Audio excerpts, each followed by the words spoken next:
Welcome, everyone. The subcommittee will come to order. Secretary Hegseth, General Caine, welcome. Look forward to discussing the President's budget, and we appreciate the opportunity to do that today. Obviously, we have very good attendance. Today, the need for significant defense investments is as urgent and obvious as it is overdue. Quantity has a quality of its own, and the sheer scale of our defense commitments sends a powerful signal. But what goes under the top line also matters. The way this budget request is structured matters. This is not a $1.5 trillion defense appropriation request. It's a request for $1.1 trillion in base appropriations, and regretfully, another $350 billion in reconciliation. The good news is the base request reflects real growth, unlike the net cut in fiscal year 26 request, and very much unlike the Biden level CR in 25. But some of the most pressing items on the fiscal 27 to-do list are regularly downstream of missed opportunities in fiscal 26. For example, like the failure to fully fund $28 billion in multi-year contracts for critical munitions. The subcommittee did what we could to increase munition purchases above the fiscal 26 request levels, but we couldn't do it all without a sufficient top line. This year, the fiscal 27 request sets a higher top line, high enough, one would think, to build the department's highest priorities into the base budget request, instead of shunning them off into a one-time reconciliation request. Which brings me to the bad news. The 27 request fails to make room in the base budget for some of the military's top priorities. The distinction between base and reconciliation really matters. Base funding is what creates budget stability for the services and sends consistent demand signals to industry. And base funding is what gets extended by short-term continuing resolutions when work on a full-year appropriations is unfinished. As I said last year, reconciliation should be a supplement to, not a substitute for,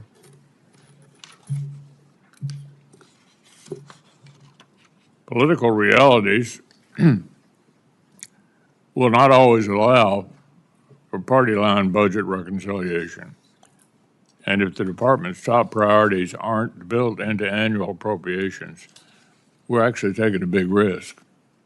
The department is right to make Golden Dome, munitions, and the F-35 program and drone dominance top priorities.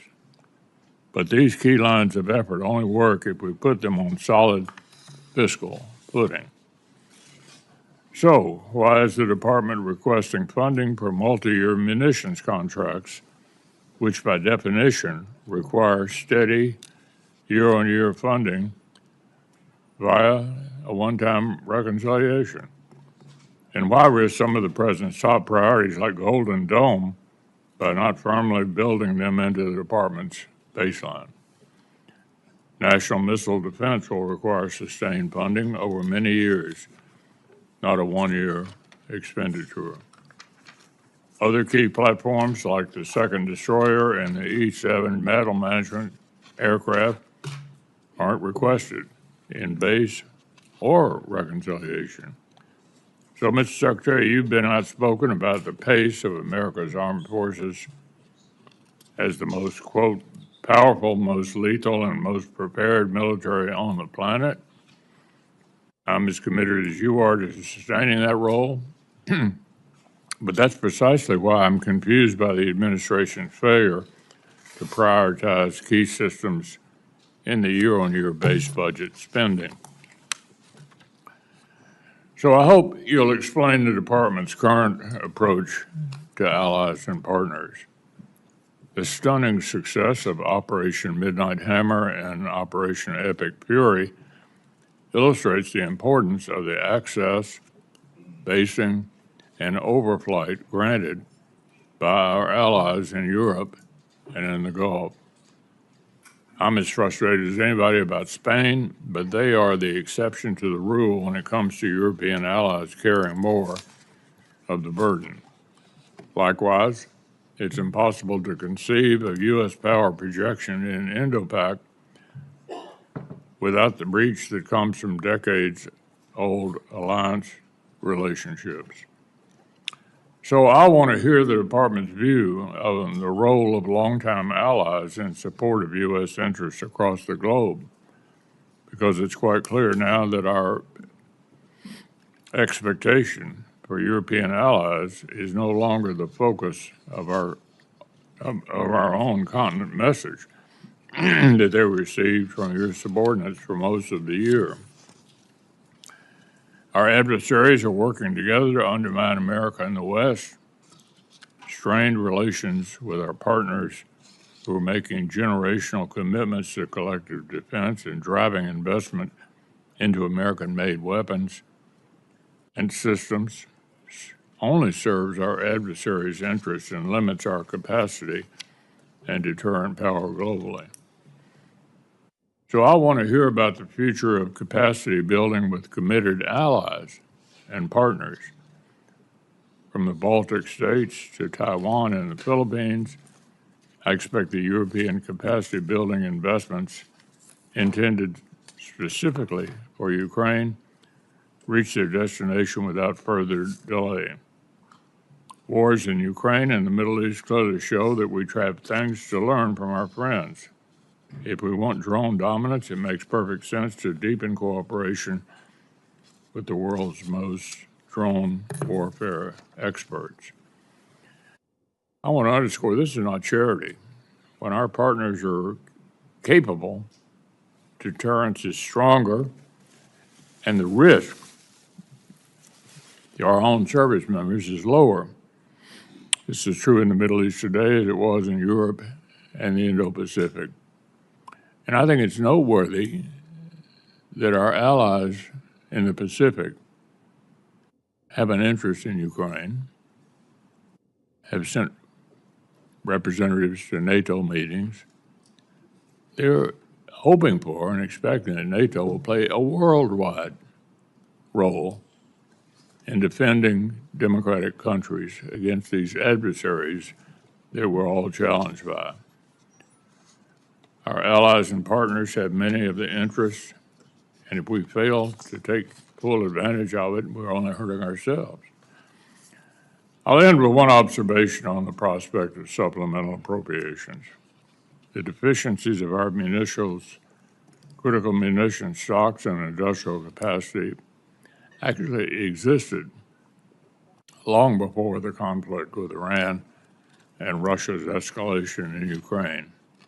If the administration sends Congress a supplemental appropriation request, it'll be an important step toward fixing a long-standing problem and investing in future deterrence. It shouldn't be a referendum on the war in Iran. I supported a national security supplemental in 2004, even though I thought President Biden's approach to Russia and Iran was too weak. I did it not because supporting Ukraine is in our strategic interest, but because these funds helped replenish American stockpiles and restore our own defense industrial base. And in fact, jobs were created in 38 different states in this country, in our country, American jobs, by a significant percentage of what that went for. Today, the need to expand munitions production and replace battlefield losses is actually even more urgent. So with that, I'll ask each of our witnesses, after we hear from Senator Coons, to make an opening statement and hopefully limit your remarks to 5 minutes. Chris? Thank you, Mr. Chairman. Thank you, Secretary Hegseth, General Caine, Chairman Caine, for appearing before us and for your testimony today. Let me just begin by expressing my gratitude to the service and sacrifice of the 2.8 million members of the Joint Force and the civilians who support them, and in this urgent moment to focus on a few simple and clear questions. It bears repeating that the regime in Iran is a terrible regime that has the blood of thousands of American soldiers on their hands over decades, and that they pose a sustained and real threat to the United States and the region. And it bears repeating that our allies are increasingly distanced from us as our adversaries are increasingly aligned. I agree with much of what the chairman said, including that we are in a moment of real contest and danger in no small part because Russia, China, DPRK, and Iran are partnering. Russia and China are helping resupply Iran and the drones that they're using to contest and close the Strait of Hormuz, to target and kill Americans and degrade our facilities. And so if our adversaries are increasingly aligned, I think a core question is, are we? We have so many questions, Mr. Secretary, about this budget proposal, this $1.5 trillion budget request. And at the core is going to be, what's the cost of the war we're in Iran? How long will it go? What damage has been done to our security and our strategic position? When will we get a supplemental request and of what scale? When will we be requested to authorize this war? And when will the American people get a clear answer about our strategic goals and how we will achieve them? I share the chairman's concern that we have created real distance with our allies, most principally our NATO allies, who have stepped up and contributed tens of billions of dollars more to purchase the munitions for the defense of Ukraine and to dramatically increase their long overdue investments in our joint defense in Europe. But unfortunately, the way that the move towards war was launched 74 days ago, without consent, without consultation, has caused a real rift with our vital European allies. And again, as the chairman said, and I agree, there is also a critical and urgent need for us to recognize and embrace that in the most important test field, the battlefield in Ukraine, where the Ukrainians are fighting bravely and successfully against Russian aggression, they have innovated. They have delivered the most lethal and capable drone and counter-drone technologies in the world. What is bedeviling us in Iran right now? Their ability to use thousands of cheap, effective Shahed drones to hit our allies, their military facilities and their oil and gas production facilities, and to target and hit civilian shipping. Who's the world's best at intercepting Shahed drones? Ukraine. Last year, the administration requested 0 for Ukraine and 0 for our key NATO allies in the Baltic states. And on a bipartisan basis, this committee put in $400 million. When we met just about a month ago for the first time over at the Pentagon, and thank you for that conversation, we all emphasized the importance of coming to us with a spend plan for these $400 million. This is a $1.5 trillion request in front of us. Why am I taking your time on $400 million? Because I think it shows a key piece, a missing piece in strategic vision. We should not be standing aside from the war in Ukraine and saying, eventually we want to be a part of some peace between Russia and Ukraine. We should be learning the lessons of Ukraine. Our allies in the Persian Gulf they're buying their interceptor systems at scale. Some of our current and former leaders in our military were working very hard to learn the lessons of Ukraine. I must say, in a recent briefing for this subcommittee, I was very encouraged by 2 very senior members of the United States Army who are in Ukraine and have been helping our armed forces learn. But my heart fell when I left and was told that those 2 senior officers were being forced out. I am concerned that we have a distracted administration and a distracted department. From your written testimony, Mr. Secretary, it seems at times you're more passionate about fighting culture wars than winning the real war that we're in. At banning books, at cleaning alleged DEI off of websites, at taking on an anti-vaccine position rather than continuing the long-standing public health policies, at interfering with promotions. I'm stunned that you fired the 44-year Chief of Staff of the Army in the middle of a hot war and dismissed the Secretary of the Navy in the middle of a naval blockade. As dozens of senior flag rank officers have been dismissed, I am worried about what that does to focus and morale. We have a president who seems more focused on a billion-dollar ballroom and a victory arch rather than achieving actual victory, and a small piece of the $1.5 trillion request in front of us is for a new Trump class of battleships, a so-called Golden Fleet, which I think goes in the wrong direction. Let me come back to the basic point I was trying to make. The world of warfare is changing. Every major service can and should embrace smaller, lighter, faster, more distributed, lethal capabilities that will mostly be autonomous. This move towards a Golden Fleet, towards a new battleship, strikes me as moving in exactly the wrong direction, giving our adversaries a bigger target rather than a more capable platform. How do I explain to my constituents the cost of this war and the cost that we are looking together to invest in our national defense? I share the chairman's concerns about reconciliation. Last year, $150 billion was provided to the department, but the mismatch between base year and 1 year, between long-term and short-term, caused tens of billions of dollars in errors. Errors in how shipbuilding was handled, errors in how new munitions are being acquired. And working together on a bipartisan basis, we fixed many of those problems. This year's budget proposal triples that request to $350 billion. I agree with you about the urgency of our national defense. In your written testimony, you lay out 4 key goals: defend the homeland, deter China, increase burden sharing with our allies and partners, and supercharge the defense industrial base. As you've seen in the last Congress, I've worked with you and with Deputy Secretary Feinberg on multi-year munitions. I cheer the goal of finally passing an audit in 2028. I think we have critical investments to make in our defense industrial base.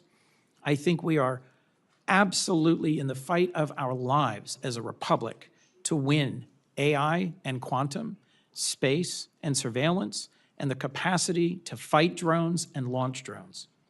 But I'm concerned that you, sir, and this department is distracted by issues that are not focused on the core thing we need to achieve. I could not agree more with what you said in your written testimony. For a generation, the United States was largely distracted by open-ended wars of regime change and nation building. And as you summarize this administration's approach, we will not send America's best to advance foolhardy or reckless adventures halfway around the world. Mr. Secretary, I agree that the Iranian regime is a terrible regime. I am grateful for the service and the sacrifice of the Americans who've been wounded or who've lost their lives in this current conflict. But I do not understand the strategy. And as the average American is seeing the costs at the pump and at the grocery store, and as this committee is being asked to approve the largest single-year increase in defense spending in decades, I need to better understand the answers to the urgent questions I've put before you. Thank you, Mr. Chairman.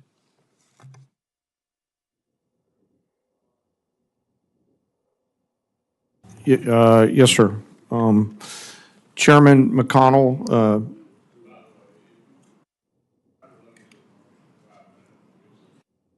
Just have plenty of questions. Go ahead. okay, John. sir. I'll try to keep it short. Ranking Member Coons, other members of this committee, thank you for being here. I'm honored to be here alongside the Honorable Pete Hegseth and the Honorable Jay Hurst to talk about this year's President's budget. I'm grateful for the opportunity today to speak with you about the foundation of America's strength, our 2.8 million members of our joint force. And I'm continually inspired by the soldiers, sailors, airmen, Marines, Coast Guardsmen, Guardians, and civilians standing the watch. They all could choose to do something different, but they choose to come serve our nation and do something more important than themselves. I would also like to highlight the 40 members of the Joint Force who've passed on from operations, combat, and training during my time as chairman, to include the 14 members who passed and were killed in action in Operation Epic Fury, and also highlight our most recent loss, First Lieutenant Key from Africa, who was out there, TDY. As chairman, my duties to ensure our civilian leadership has a comprehensive range of military options and the associated risks required to make our nation's most difficult and complex decisions. I owe the President, the Secretary, and you, the Congress, the truth at every turn, and my blueprint for this role has always been General George C. Marshall. His firm commitment to civilian control, to a nonpartisan military, remains my constant standard. I strive to follow his example by working with you and providing clear and candid, strictly nonpartisan military advice, and to present this committee and my civilian leadership the clearest possible assessment of risk, readiness, and executability, and mindful today of the unclassified environment that we're in here. We are, as you said, Chairman and Ranking Member, operating in a delicate and dangerous times. Global risk is scaling, and the complexity of the modern battlefield demands constant adaptation and innovation. Your joint force is operational at its core, purpose-built for the realities of a complex world. We're organized, trained, and equipped to execute the most demanding missions across the globe with unrivaled precision, as demonstrated by the actions and activities over this past year. We are the most professional military on earth, and we're able to do these things because of the deep, enduring reservoir of training, professionalism, and commitment. Our operational tempo is high, but we're designed to sustain it and rebuild quickly, but we need to rebuild faster. We build readiness every day, we train professionals every day, and we learn to sharpen our edge every day. And we build continually on emerging technologies, as the ranking member said, like AI, quantum, and others, and advance every day, led by great people in our joint force, like Commander Gary Wald, or Wald, G, as we call him, who's out there working every day on our joint staff. Driving this pace of change requires timely, predictable capital and sustained investment, and I look forward to discussing it today. The President's budget supports the Department's goal of recharging the defense industrial base and the national industrial base, those small mom and pop manufacturing companies that are out there in your districts that help us generate combat capability and combat capacity to ensure that we're globally integrated, properly armed, and ready when and if our nation calls on us, while always taking care of our most important treasure, and that's our people. I'm deeply humbled today to be joined by the Senior Enlisted Advisor to the Chairman, Fleet Master Chief Dave Isom, who represents the 1.8 million members of our enlisted joint force. They are the special sauce of America's military. We face dynamic and dangerous times, but I have incredible trust and confidence in the joint force today.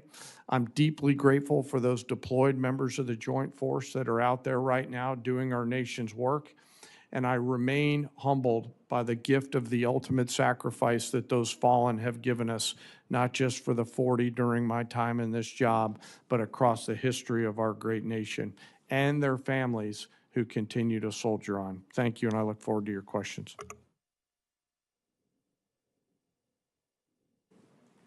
Thank you, Mr. Chairman, Ranking Member, members of the committee. Thank you for the opportunity to testify in support of President Trump's historic $1.5 trillion 2027 budget for the Department of War. The President's budget request reflects the urgency of the moment, addressing both the deferred maintenance of longstanding problems as well as positioning our forces for current and future fights. I'm honored to be joined alongside the Chairman of the Joint Chiefs and Jay Hurst.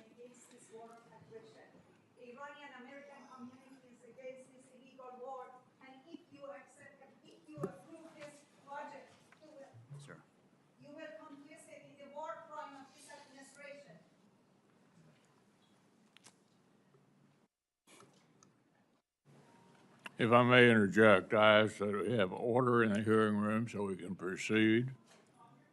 I ask the witnesses suspend until the room is cleared. It appears it's cleared. Go ahead, Ms. Secretary. Thank you. I'd like to start by thanking this committee and Congress for your partnership in securing the investments needed to maintain the most powerful military in the world. Our nation's ability to build, to innovate, and support the critical needs of warfighters at speed and at scale is the foundation upon which our survival rests. When President Trump took office, he inherited a defense industrial base that had been hollowed out by years of America Last policies, resulting in a diminished capacity to project strength, offshoring, outsourcing, cost overruns, and degraded capabilities. Under the leadership of President Trump, a builder-in-chief, we are reversing this systemic decay and putting our defense industrial base back on a wartime footing. Urgency informs everything that we do. We're rebuilding the military that the American people can be proud of, one that instills nothing less than unrelenting fear in our adversaries and confidence in our allies. We fight to win in every scenario, to include ensuring Iran never has a nuclear weapon. The $1.5 trillion FY27 budget put forward by the President will build upon the historic $1 trillion FY26 top line and will continue to reverse 4 years of underinvestment and mismanagement of the Biden administration. The $1.5 trillion budget will ensure that the United States continues to maintain the most capable military in the most complex of environments. Not to mention, however, that this budget also includes a historic troop pay increase, 7%, that builds on the pay increases that Congress has given in previous years. And the budget eliminates all poor or failing barracks. Quality of life for our troops is front and center in this budget. By supercharging our industrial capacity and transforming how the department does business, we are restoring American commercial dominance at a pace unseen in generations, transforming the defense industrial base from the broken, slow-moving systems of the past. We have flipped Pentagon acquisition processes from a bureaucratic model to a business model, decisively moving from an acquisitions environment paralyzed by bureaucratic red tape to an outcome-driven organization focused on delivering the most for taxpayers. Over the past year, through historic multi-year procurement agreements, smart business deals, we have sent an unambiguous demand signal to our industry partners, large and small, to build more and build faster. The result has been a surge, a revitalization of our great American factories and a massive reinvestment in the skilled American workers who serve as the industrial muscle behind our warriors. I'll provide a brief overview of what's been accomplished on that front in just a few months. These are announced new facilities and investments in support of American warfighters. The department has helped stimulate more than 250 private investment deals in 39 states and 180 cities in 150 companies, not just the big primes, worth more than $50 billion.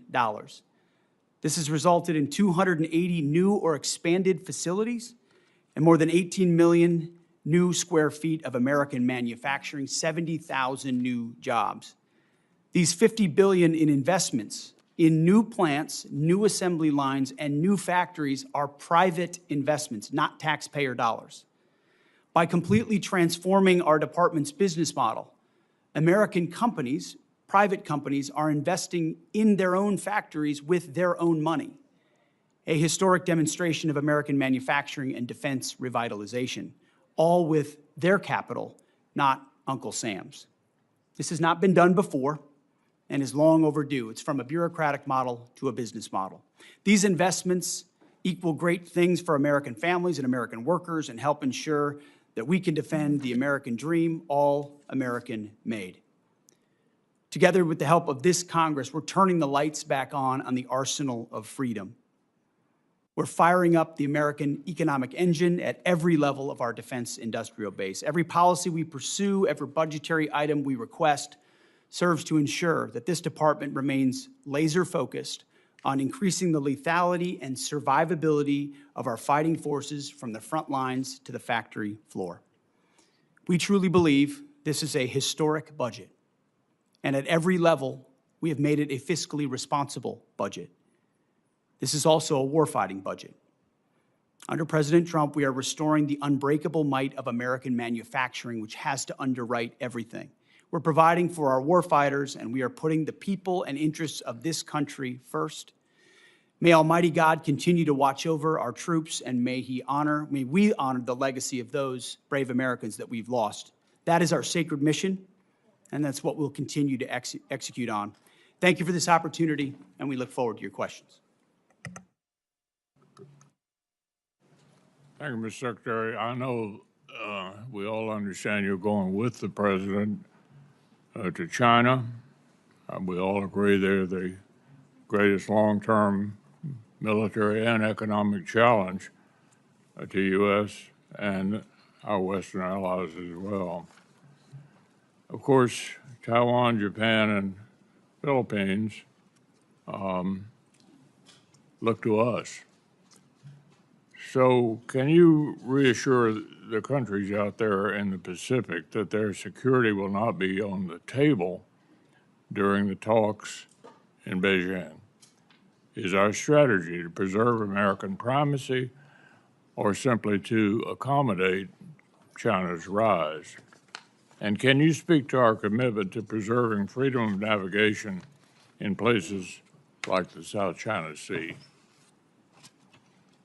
Well, thank you for the question, Senator. I would never purport to speak on behalf of the president or what he will say or how he'll approach these talks, but having an opportunity to watch him work, every aspect of what he pursues inside this relationship is to ensure that American interests are advanced.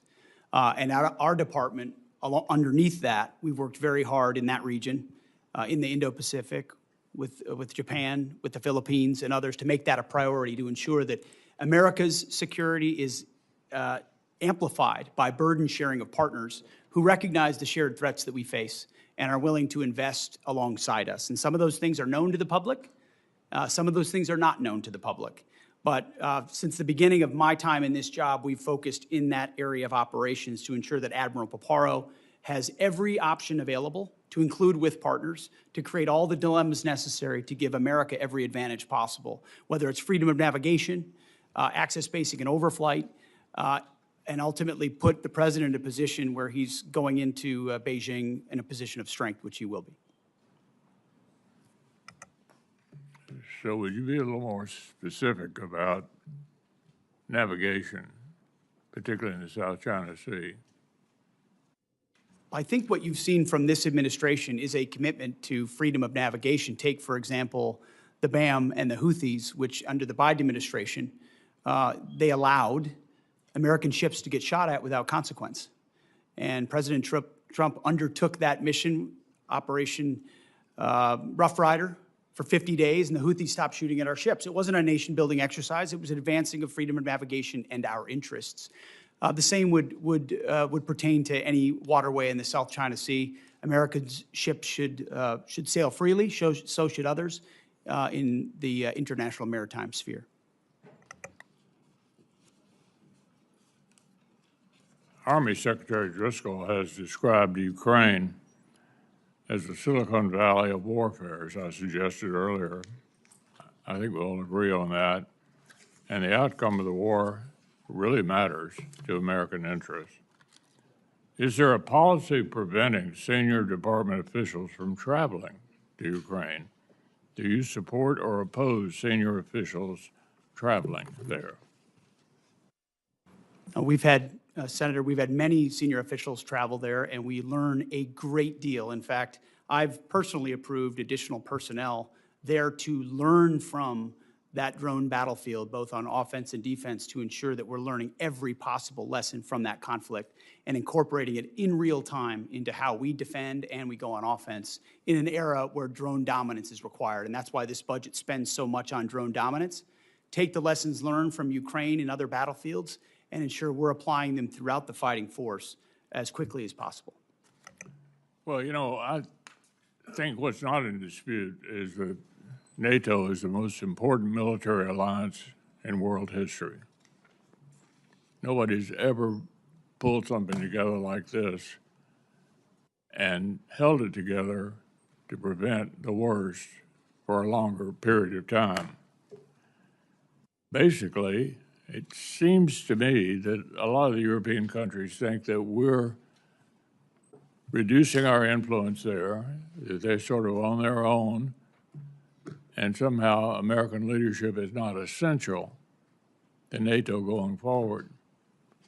I would argue that it's certainly essential for us to continue to be the leader, and it's important to note the other countries that are looking to NATO, our allies in the Pacific, helping Ukraine, interested in coming to NATO meetings, anxious for America to continue to defend the free world, not just in NATO, but worldwide.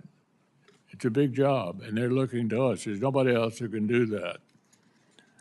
So what is the department's concise vision for the role of our allies and partners in defending America's global interests?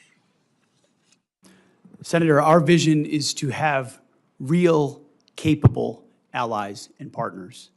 I think that's what we've seen in Epic Fury. Israel's Air Force and their ability, will, and their capability is a demonstration to the world. There are other allies like that, and we need more of them. So flags are not the goal. The number of flags involved in an operation are not the goal. The goal is the number of capable formations who can actually fight alongside the American fighting man and woman. So it's not just us all the time. I saw that in Iraq. I saw that in Afghanistan. Our generation has experienced that. No administration has done more to ensure that our allies and partners realize that they need to step up so that we can amplify our capabilities. That's what burden sharing is all about. It's not just we carry the burden for other countries. It's other countries are capable of coming alongside us as well.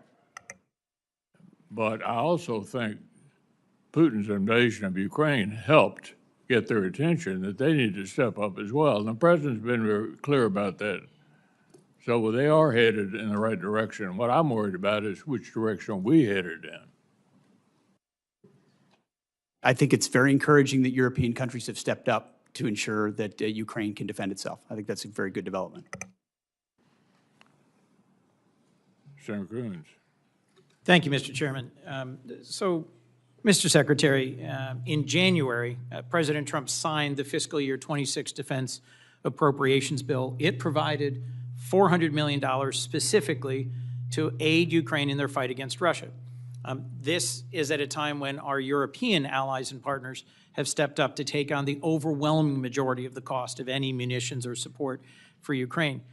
So far, your department has not spent a dime of that $400 million, despite repeated follow-up requests from the chairman and myself.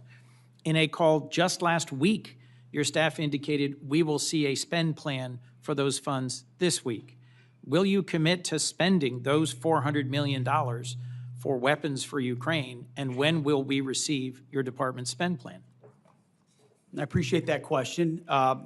The $400 million for European capacity building has been released from the Secretary of War's office, and we'll work with EUCOM to make sure they spend it accordingly and properly, which we have all faith that they will. Mr. Secretary, when will this subcommittee get the associated spend plan for the $400 million? Yeah, I mean, we will work with your committee to make sure that the spend plan as allocated, I want to make sure EUCOM is fully informed in how they want to spend this. They're the closest to the problem set. And so working with them to ensure that you have the spend plan, we'll work with you. Mr. Secretary, thank you, but it's May, and this has been the law since January, and you or your representatives have been asked this repeatedly on a bipartisan basis by members of this committee, and I think dragging our feet on this small investment in Ukraine's defense sends exactly the wrong signal to Putin at a time when the contest for freedom has its front lines in Ukraine. As you said, Europe has stepped up, donating billions to buy U.S. weapons to send to Ukraine to help them as they continue to take ground on the battlefield. But it seems not all the money donated by our European allies is going to buy new weapons for Ukraine, as they had understood. The memo you released just last week prior to your testimony at Senate Armed Services indicated DOD has and will continue to divert some of these funds back into DOD accounts for our own use. Will you commit, Mr. Secretary, to spend every dollar donated by our European allies for Ukraine on new weapons and capabilities for Ukraine? The Pearl Initiative, which you're referring to, which is instituted underneath this administration so that European countries are paying for American equipment to provide as they see fit. NATO allocates where it would like to allocate that. It can choose Ukraine if it'd like. That money, when it's paid for, that's where it goes. It goes to those efforts. Well, look, as the chairman raised, and as I will repeat, I view NATO as the most successful mutual defense relationship we've ever had. And your comment about we need not flags, but real and capable allies, and the foot dragging on both Pearl and the investments in our Baltic allies and Ukraine causes me real concern. As you know, a bipartisan group of us from the Senate and the House went to Denmark to lay a wreath at the memorial to the 52 Danes who served, fought, and died alongside our troops in Afghanistan. Those were not just flags. Those were real warfighters who fought and died at our request in a war that began by NATO's initiation, a service and sacrifice in Afghanistan. I just think we're sending the wrong signal by the president's announcement of the intention to withdraw 5,000 troops from Germany.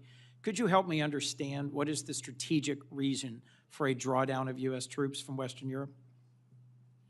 I would just like to clarify, Senator, it's never about the heroism of foreign troops. I fought alongside great British and European and Australian allies in Afghanistan. It's the political caveats and the limitations that they come with. It's not the troops.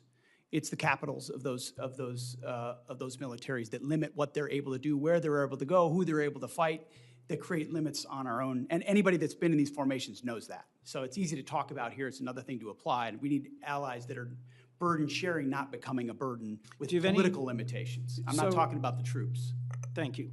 Our president said in Europe that we never asked for and never received anything from our NATO allies. Was that your experience in Afghanistan, serving and fighting alongside our NATO allies? I've written extensively about that, and the vast majority of my experience was frustration with the limits of what those troops were able to do because of the political caveats, rules of engagement, and limits that came from their capitals. But you don't doubt or question that about a third of all the combat casualties in our war in Afghanistan were our NATO partners and allies. I would have to go back and check that number, but I take your word for it. Let me just assert that hundreds and hundreds of service members from, as you put it, Australia and the United Kingdom, as well as many other of our allies, served, fought, and died alongside us. So I'm just going to simply say, in terms of our reliance on our partnerships, I'll agree with the chairman that at a moment when Russia and China, North Korea and Iran are coming closer together and delivering a bedeviling lethality in this ongoing war in Iran, for which we don't have a clear strategy or clear answers, our better strategy would be to partner more closely with Ukraine, dig in deeper with our real values-based allies, our treaty allies in the Western Pacific and in Europe, and together find a path out of this, rather than berating them and bullying them for not coming along in a war they were not consulted about or briefed on before it began. I look forward to a second round. Thank you, Mr. Chairman. Senator Collins. Thank you, Mr. Chairman. General Caine, when the Department of War was planning its operations in Iran, did you anticipate the closure of the Strait of Hormuz and the resulting impact on oil supplies for many countries, including here in the United States, where we've seen gas, diesel, and home heating oil prices go up? I ask this question because there's historic precedent, obviously during the Iraq-Iran war. Tankers were fired upon in the Strait. Senator, thanks for the question. As always, we have an incredible staff over at the Pentagon and down at USCENTCOM.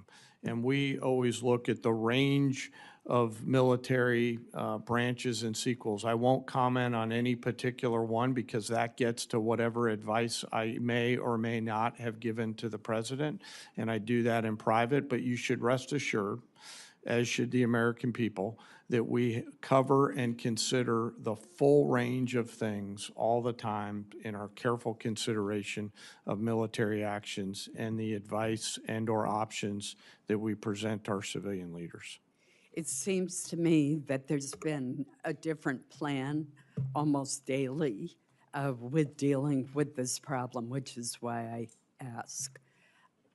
Mr. Secretary, let me start by thanking you for visiting Bath Iron Works in the state of Maine. The workers were very pleased to greet you and hear your encouragement and praise. The Aegis destroyers play such a critical role in our national security, from intercepting Iranian missiles to supporting combat operations around the globe. While visiting Bath Iron Works, you correctly described the DDG destroyers as the workhorse of the fleet and emphasized maxing out on DDGs sends a message to the world. I was also delighted that you noted that Bath built is best built, a slogan of which we're very proud. I fully agree with all those sentiments.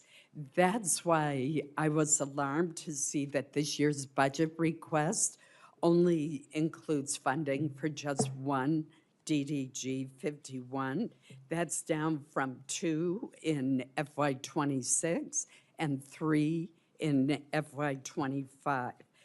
That reduction to a single DDG 51 creates uncertainty for U.S. surface combatant industrial base at a time when BIW is demonstrating huge progress in workforce retention, production stability, and faster throughput. So there needs to be a steady demand signal for DDGs in order to keep the yard operating at all phases, from cutting the initial steel to completing the ship. So I'm puzzled by why only one DDG is requested and concerned about what that will mean as far as maintaining that workflow. I'm particularly puzzled by the decision in reconciliation to request $1.8 billion for foreign-born surface combatants at the same time that there's the proposed cut for American-built destroyers.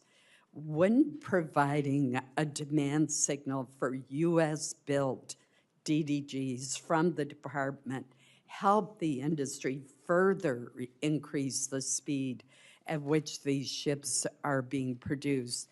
And I'm sure when you were at Bath, they probably showed you the chart of the enormous progress that they are making.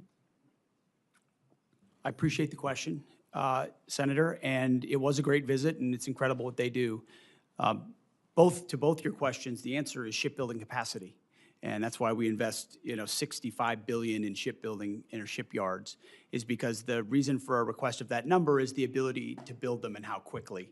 And so as soon as that capacity is increased, which we anticipate this investment will do, then we look forward to ordering DDGs into the future, because they are the backbone of our naval fleet.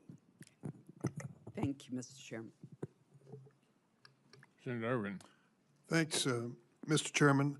I associate myself with the remarks of Senator Coons earlier about the $400 million for Ukraine, and I hope that it is allocated quickly.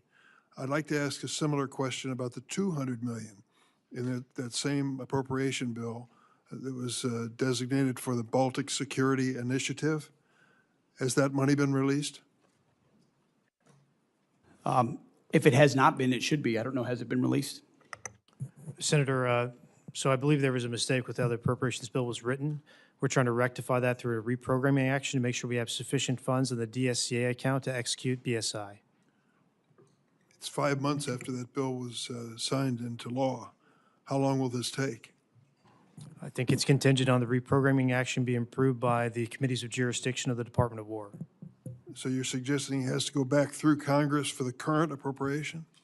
I need to move money between DSCA accounts to execute BSI. That's right. Well, I can tell you, I would like to work with you to dispatch that money. It is needed for the Baltics and Poland and needed on a timely basis. Absolutely. I'd like to take a moment to reflect on the war in Iran, which you, Mr. Hurst, testified before Congress, has cost us $25 billion, 14 U.S. military personnel tragically killed, and a tenuous ceasefire in place. As I look at the achievements, Iran to date, led now by an even more extreme supreme leader, the global economy is held hostage to the standoff in the Straits of Hormuz. Our munitions stockpiles are dangerously depleted, and Iran is no further from a nuclear weapon than before our invasion. General Caine, the President has claimed on several occasions over the past couple of months that the war is over, that the conflict has been concluded. What were the goals of the U.S. conflict in Iran, and have we achieved them?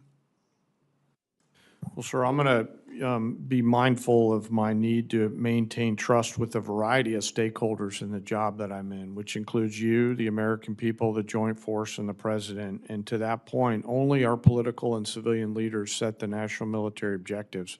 Our military objectives have been clear the whole time around targeting Iran's ballistic missile systems, preventing them from threatening U.S. forces in the region, destroying the Iranian Navy, degrading its capacity and capability, and ensuring that they can't rebuild by focusing on their defense industrial base. I'll defer to the Secretary and the President on other strategic objectives, but that's what we've been focused on, sir. Do you feel that the situation in the Straits of Hormuz indicate a victory on our side?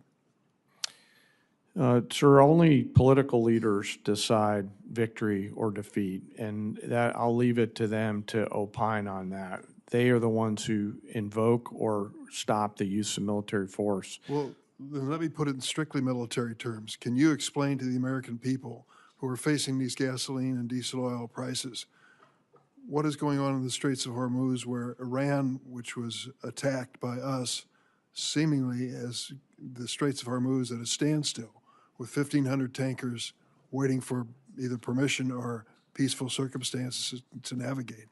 So I think militarily, it's a case where Iran is choosing to hold the world's economy hostage through their use of military power across their southern flank.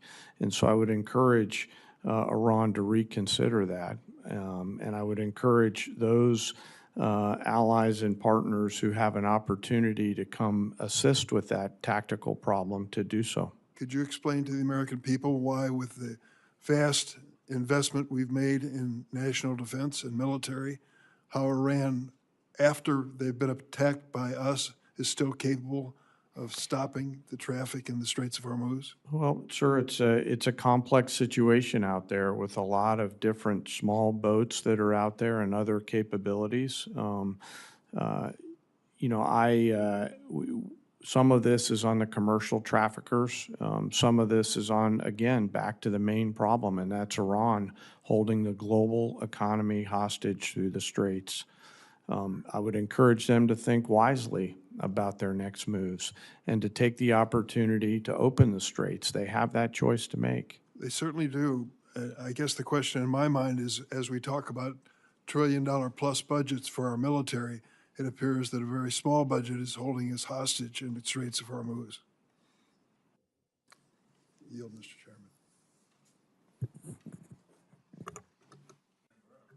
Chairman. Thank you. I just want to start off with saying that these military operations against Iran have been spectacular.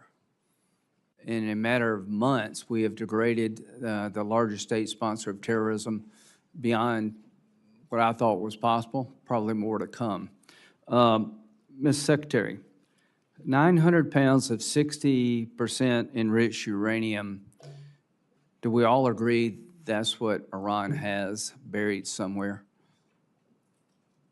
In this format, some of that should be classified, so I wouldn't comment on the exact amount of anything. Okay, well, it's just pretty well known. They brag about it. Is it possible they could have 60% highly enriched uranium without them cheating in the past? We know in every context of what Iran has undertaken, they've lied and cheated. The answer is no. Everything that Obama and Biden did was designed to keep it to a civilian nuclear program. There is no way in hell they can have 60% highly enriched uranium unless they cheat. So everything y'all did failed. And you want to criticize? You failed. You allowed Iran to be a threshold nuclear nation. Everything you did failed. Missiles, Diego Garcia. Did they shoot missiles at Diego Garcia, General Caine, the Iranians? Yes, sir, they shot a few. Under the protocols we had in place, were they supposed to be able to do that? Without reviewing the fine print, I believe the answer is no. No, they weren't. You failed there. You failed to stop Iran from being a nuclear threshold nation. You failed to stop Iran from having missiles that could go thousands of miles. Why should we listen to you? Bottom line here, China. Does China buy 90% of Iranian oil, Ms. Secretary? China buys a very large percentage of Okay, Iranian oil. 90% is pretty large. So does China buy, are they the largest purchaser of Russian oil and gas? I would imagine they're up there, Senator. They are. They're the largest. So President Trump, when you go to China, realize that the person you're talking to is propping up Russia and Iran. I appreciate what you've done in Iran. I appreciate what you're trying to do to end the Russian-Ukraine conflict. Do you agree with me, Mr. Secretary, that of all the countries on the planet, China could have the most influence of ending this war if they chose to? I think the most influence is in President Trump's hands and what he decides to do, and he'll Well, set the what terms if of how this. China stopped But buying? ultimately, China has a lot of leverage, you're right. Yeah, they did. What if they stopped buying 90% of oil from Iran? That's not President Trump. That's up to China. Do you support putting tariffs on China if they continue to buy Russian oil and gas? Tariffs is not my lane, but anything got we can you. do to put pressure on people, I usually Right. support. Well, do you believe that when we put pressure on India by a 25% tariff for buying Russian oil, they kind of backed off? I would say I've had a front row seat to the efficacy of tariff policy, yes. Yeah, I think it works, guys, and we're on the breakout here in a minute of having a bill that would give the president ability to tariff the largest purchasers of Russian oil and gas, and I hope he will use it. So I just want to, Pakistan. Are you aware of reports that Pakistan are allowing their bases to be used to park Iranian aircraft, General Caine? Sir, I've seen one report on that. Well, is it accurate? Sir, I think based on the variety of classification matters. that Let I've me seen, just say, do you agree if it is accurate, that is sort of inconsistent with it being a peace mediator? Sir, I wouldn't want to comment on that based on the ongoing Thank you. negotiations and Pakistan's role. Secretary Hegseth, if the mediator is allowing reconnaissance aircraft in Iran to be parked in Pakistani air bases, do you think that's consistent with being a fair mediator? Again, I wouldn't want to get in the middle of these negotiations. I want Well, I maximum do. efficacy I for our want to get in the people. middle of these negotiations.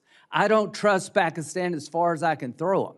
If they actually do have Iranian aircraft parked in Pakistan bases to protect Iranian military assets, that tells me we should be looking maybe for somebody else to mediate. No wonder this damn thing is going nowhere. So, you know, I appreciate all you've done. I'm very supportive of it. But when it comes to Pakistan and China, enough already. Thank you.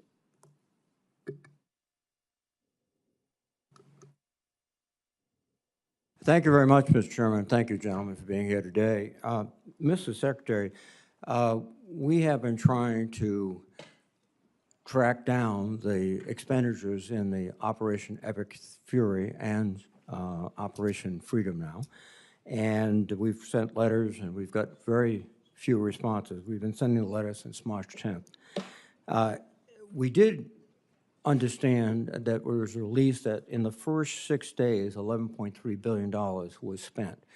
And then recently, we were told $25 billion was spent. Today, I think the number is $29 billion. Can you provide some details as to what consist of that 29 billion? Have we counted everything?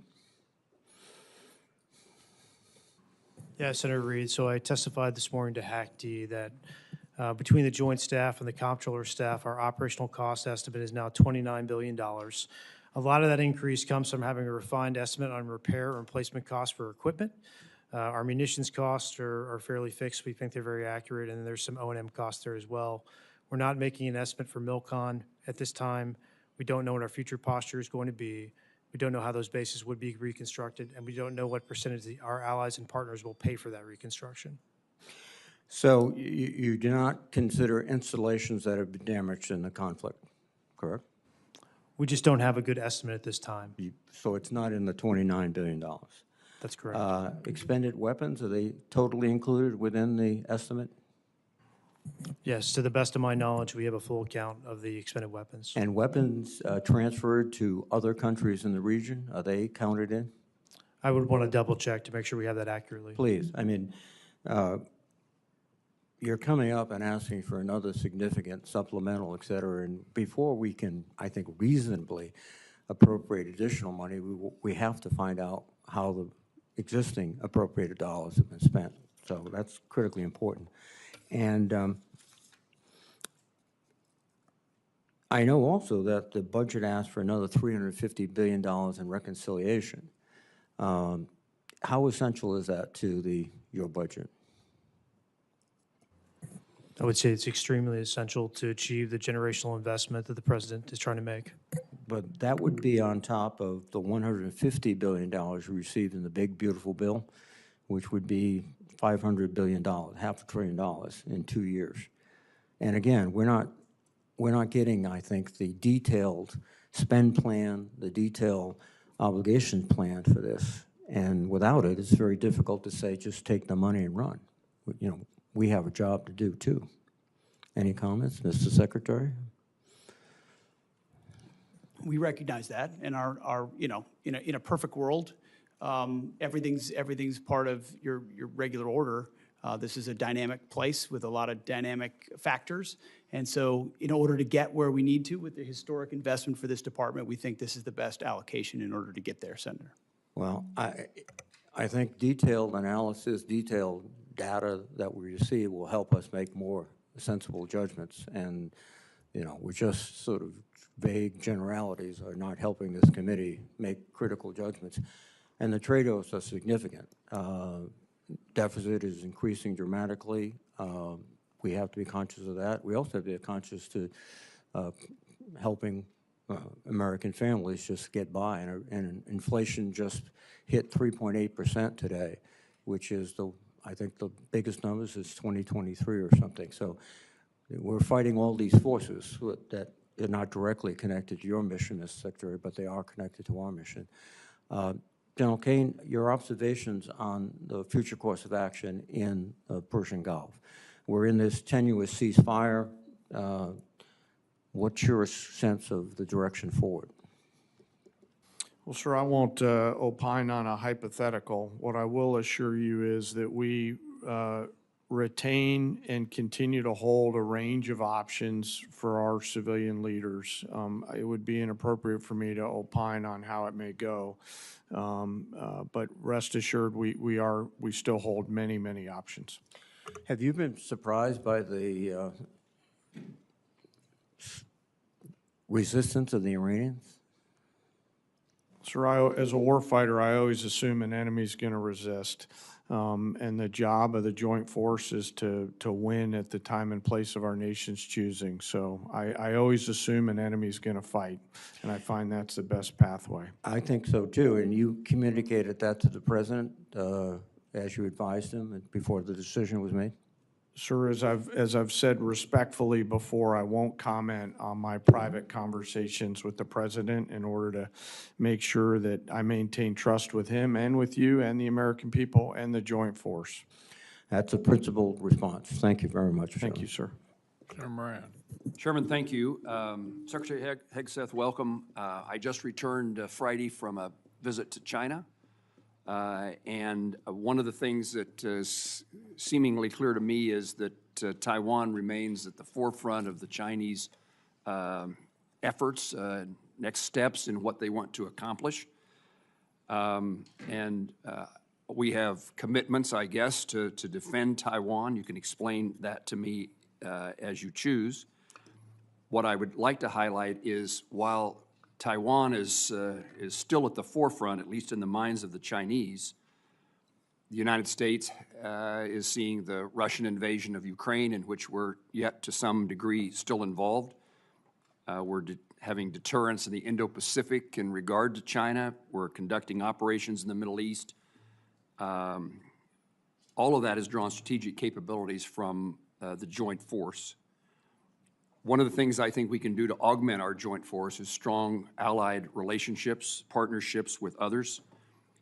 Given the current threat environment that we are in and the scale of the global demands upon the United States, can you speak to how the department views the role of allies and partners in sustaining our global posture?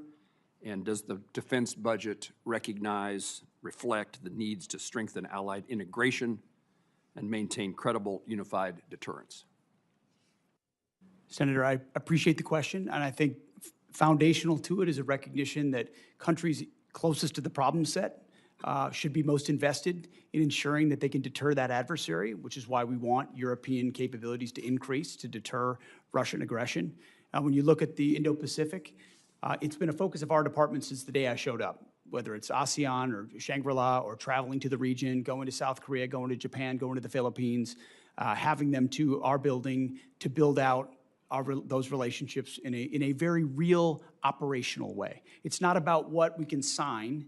It's about what contingencies and dilemmas can we create for adversaries who may seek to expand their sphere of influence, whether it's militarily or economically or through pressure. And so I think while we've been involved in a lot of efforts around the world, through the President's leadership, we've reestablished deterrence. The world knows that America's word means something, from Maduro to the Houthis to Midnight Hammer to Epic Fury. When the President says you can't have a nuclear weapon, he means it. When the President says you're an indicted individual, he means it. Everybody sees that, including in the Indo-Pacific. And when you do that, plus build out your alliances, not based on talk, but based on capabilities, access, spacing, and overflight, training, interoperability in discrete ways, I think all the right people pay attention to that and see it, and that's been the focus in the Indo-Pacific for us for a while. And the budget request reflects those circumstance that you just described. Very much so. I would say Admiral Poparo, his request, his line items, his input was front and center in the build of FY27 to ensure allies and partners are considered. Yes, sir. Secretary Hegseth, let me change the topic. I worked closely with Senator Cruz to introduce and secure the unanimous Senate passage of the Rotor Act. That was an airplane that originated from Kansas that saw the death of 67 people near Reagan Airport.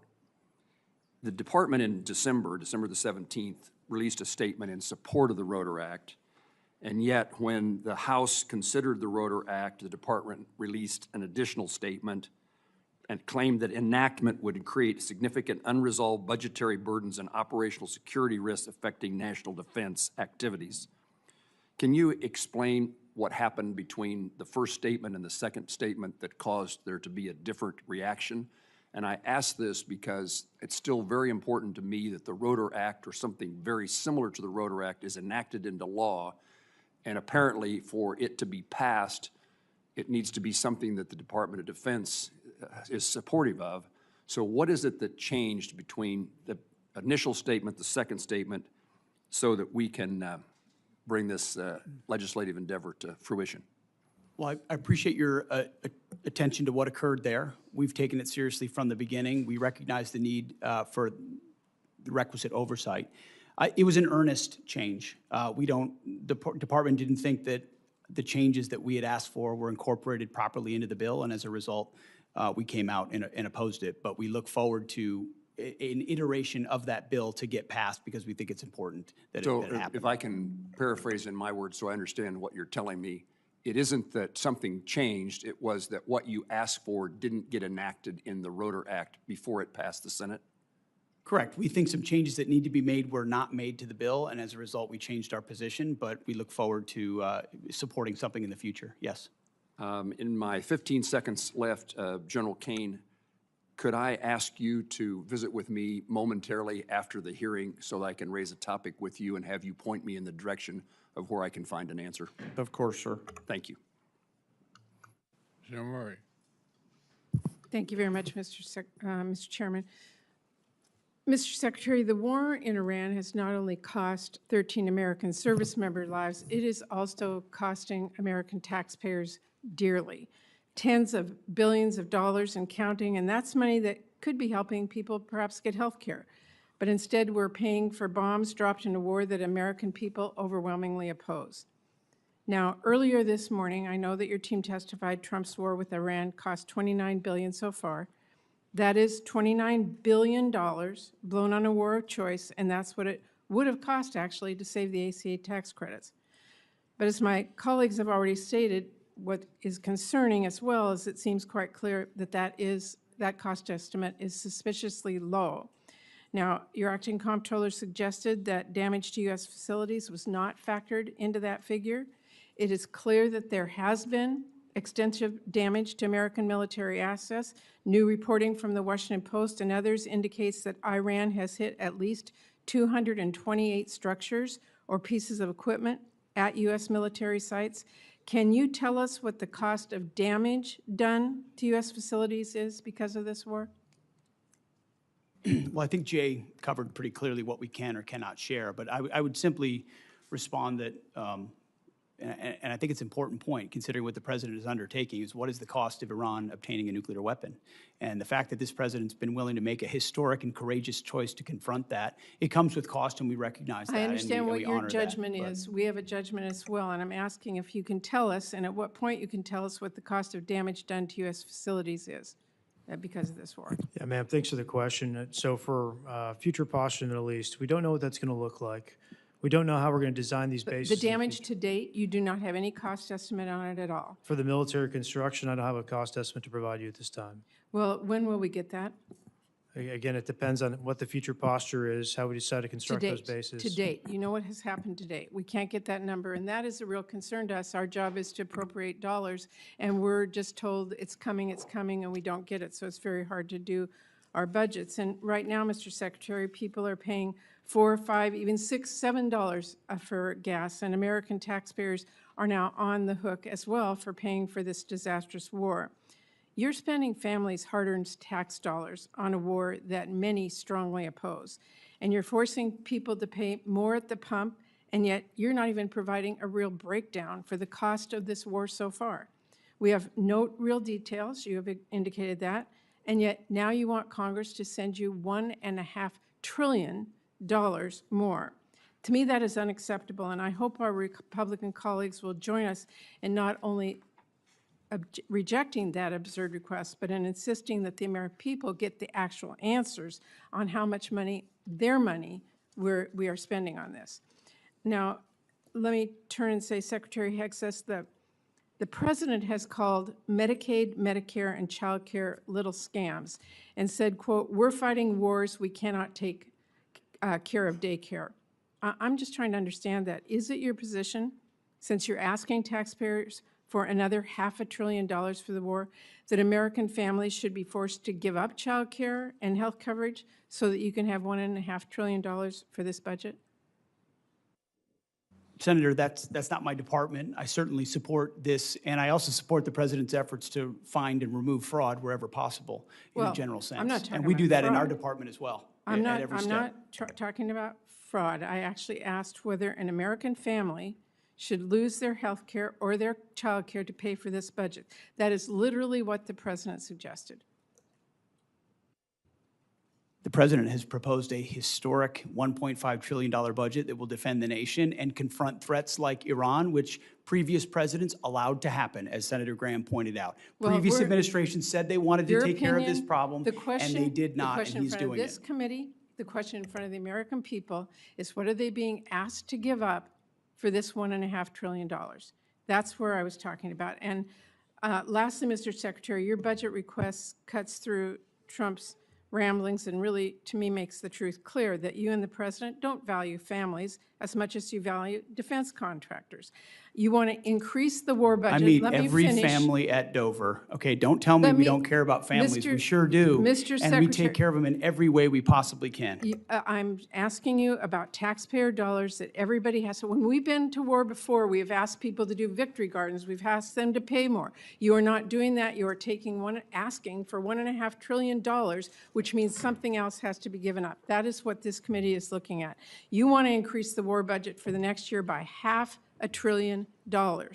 That is taxpayer money that could be used to feed families or build new affordable homes or wipe out some diseases completely or increase child investments 20 times over.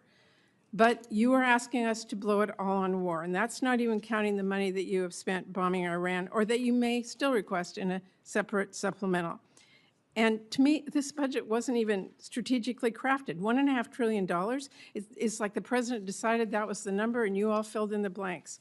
So what I'm here today to say is you asked for a massive laundry list of unnecessary spending. It's a huge payday for defense contractors, and you still don't even ask to give DOD civilian workers a pay raise. And to me, this is absurd. I know you do not care what I have to say.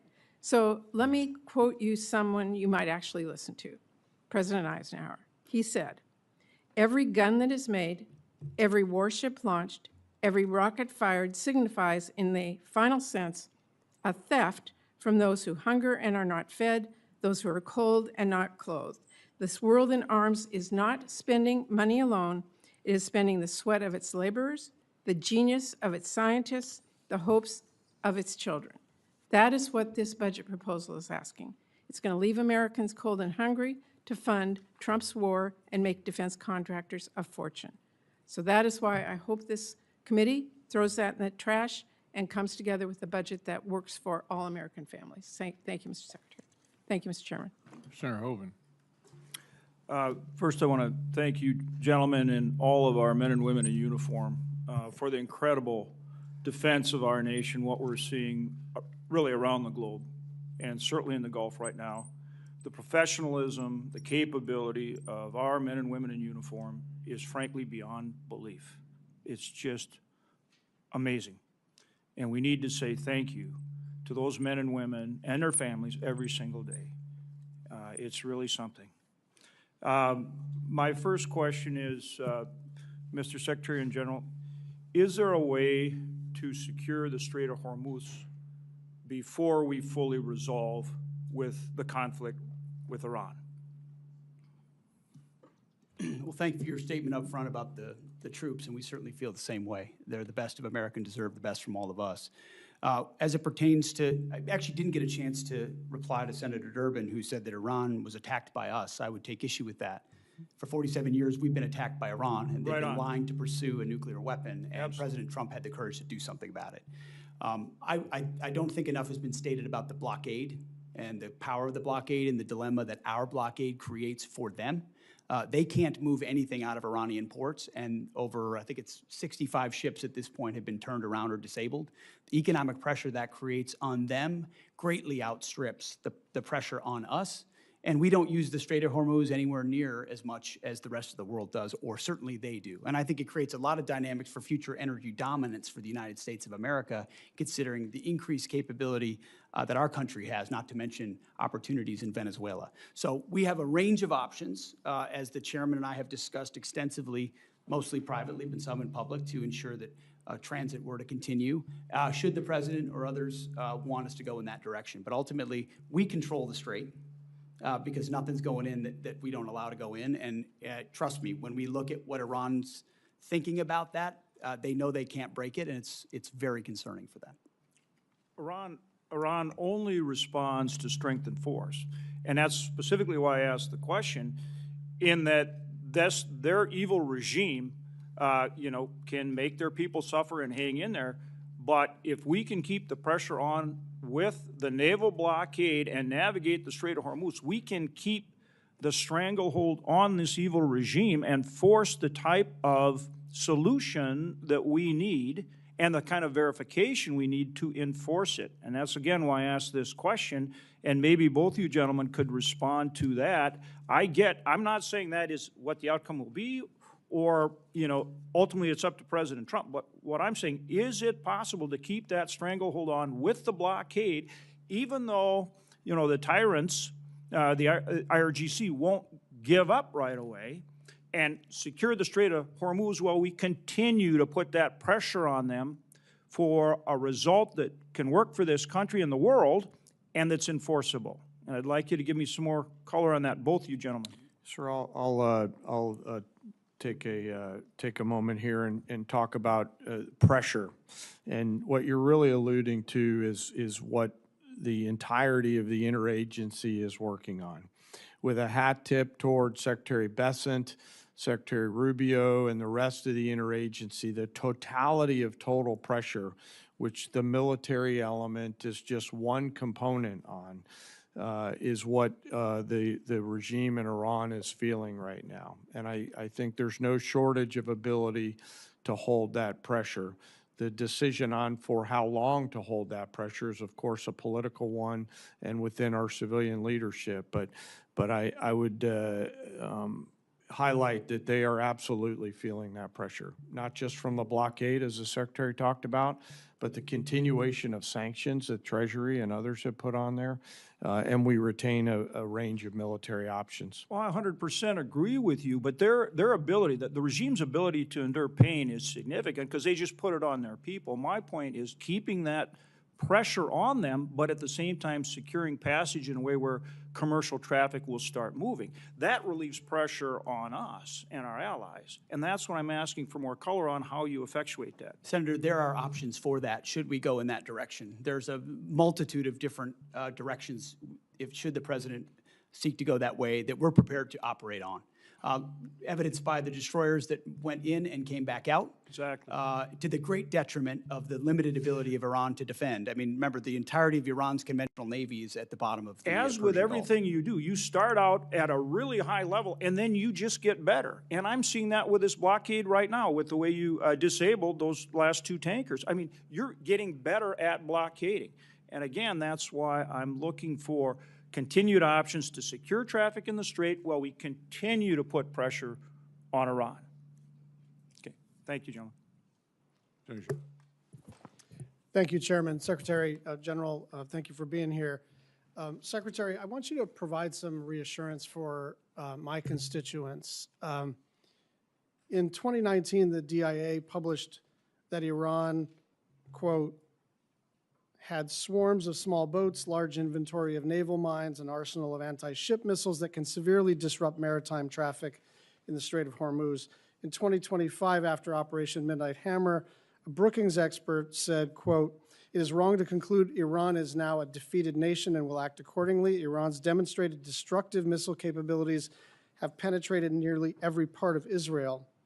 Iran's arsenal could endanger American forces in the Gulf." And Senator Collins asked General Caine about the extent to which you were briefed and the president was briefed about the very likely outcome of this kinetic engagement. And there are some data points that seem to indicate that we did not see all of this coming, or that we didn't account for it. We may have been briefed on it, but we didn't account for it. Parts of the THAAD and Patriot systems in South Korea were moved to the Middle East. This is after the war. After the war, munitions were moved from around the world to defend U.S. sites in the region. There was a rush to evacuate United States personnel, and Iran struck more than 200 structures and equipment at 16 U.S. sites. So, Secretary, can you just reassure us that this was all foreseen and part of the plan, or can you tell us whether there were any surprises here? Well, thank you for the question, Senator. I can reassure you that it was all accounted for. Every aspect of this was poured over by the Joint Staff, by civilian leadership, and represented in pursuit of a very clear goal. And the chairman laid out correctly what the metrics militarily were from the beginning, whether it's ballistic missiles, Iran's Navy. You know, you can't contest a blockade if you don't have a conventional Navy, destroying the defense industrial base, but it was all in service of ensuring Iran never has a nuclear weapon. So as a And for, just if as you a for have, example. I mean, that was, so I want you to know, it was all seen through the lens of preventing Iran from having the Yeah, I ability to understand that's threaten the region underlying or us. objective, and I do not dispute the military success. I don't think there's any doubt that when the most powerful, most well-funded, most technologically advanced, most disciplined, most trained military in human history sets out to do something, they almost always accomplish it. And so that's not what I'm talking about.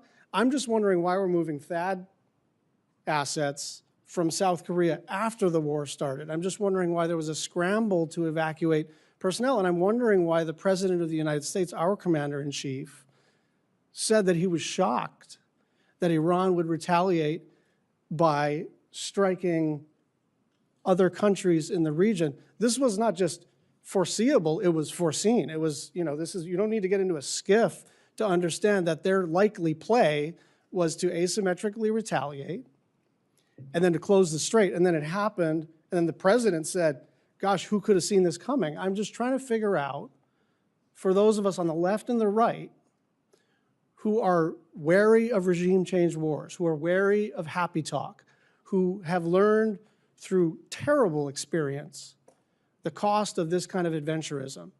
Why is this any different, and why didn't we see this coming? I appreciate your lauding of the force up front, and earnestly, that it's the greatest fighting force on planet Earth. But that was the same fighting force that surrendered to Iranian fast boats under the Biden administration. We all remember the pictures. Remember the Americans with their hands above their head at gunpoint of the Iranians? It's because they didn't have leadership like President Trump, who empowered them to do what was necessary. The Biden administration allowed them to pursue nuclear ambitions, didn't do anything about it. President Trump stepped in. We factored all the risk and ranges of options, put in maximum defensive capability for our troops as we could in real time, empowering the CENTCOM commander with everything he needed to ensure this mission could be as successful as possible, knowing there are branches and sequels of every operation that have to be accounted for. I'm going to factor the Navy. You might wonder, why would you sink the Navy if you're trying to prevent a nuclear Iran? There's reasons for that, because you're planning for contingencies in other ways that this could go as well. Secretary, I'm trying to stay on time here. I hear what you're saying. I just don't hear an answer to the question of why we had to take certain actions that could have been taken before the kinetic engagement and would have kept our assets and our personnel more safe and would have looked and actually been more planful, more thoughtful, more well executed. Why are we doing all of this stuff as if it's a scramble if all of this stuff was foreseen? I think I'm quite confident, along with the CENTCOM commanders, that we took every action possible to ensure that we were prepared for this conflict. Thank you. Senator Murkowski. Thank you, Mr. Chairman. Mr. Secretary, gentlemen, thank you. I wanted to start off my questions with a focus on the reconciliation package. I know that it has not yet been introduced, but we're told $350 billion. Here's my concern, and I'm just going to be really direct. We've got a second reconciliation that we're going to be dealing with in these next few weeks regarding immigration enforcement, and we're halfway through a calendar year. A third reconciliation may or may not happen. I'm just being direct and upfront. I think certainly the focus will be to try to move us to that. But here's my concern.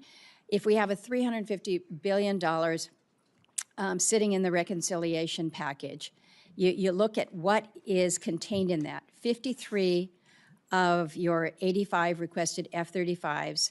So I look at that and say, wow, if the reconciliation bill fails or doesn't advance, you drop below your own FY26 fighter procurement baseline. Over $53 billion for drone dominance. I think this is all something we support. Over $113 billion for munitions production and industrial base investment. There's other areas. So here's my question. I worry about us banking on a third reconciliation package.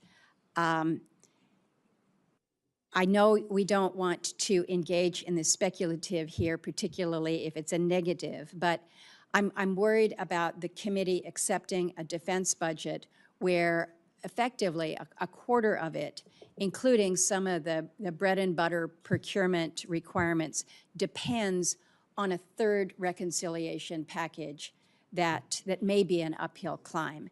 And so I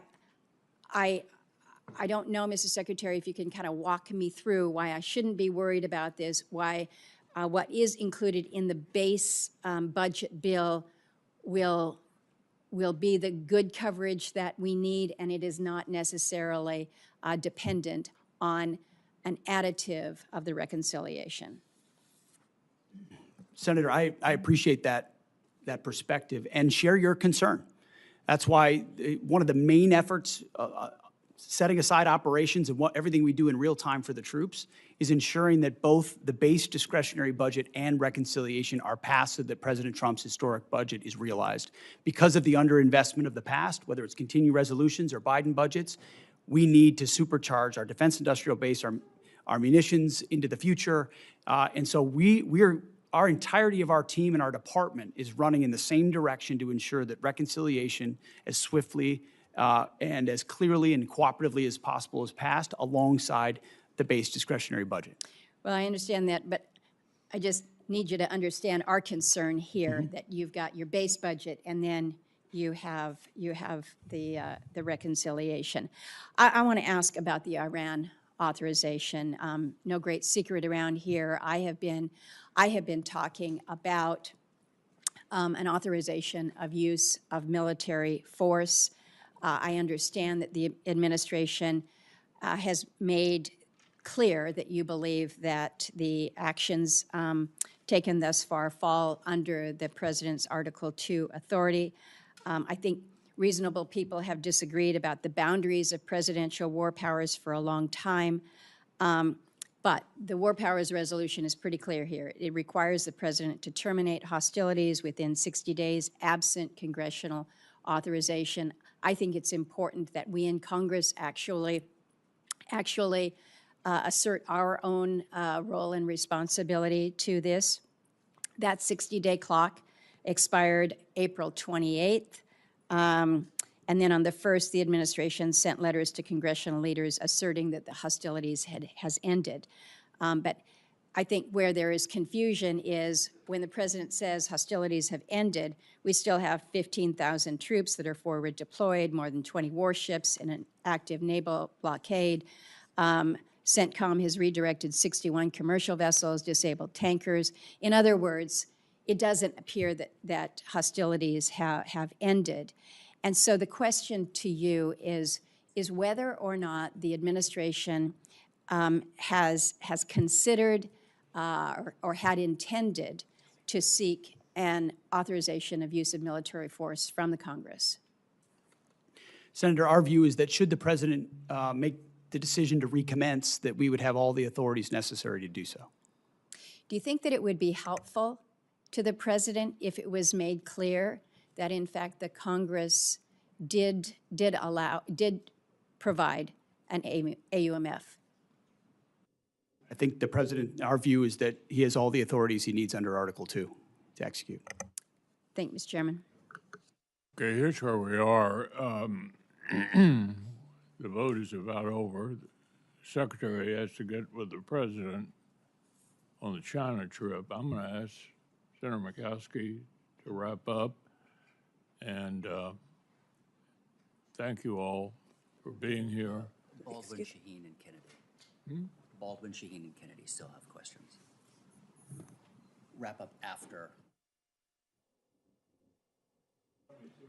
Hold here.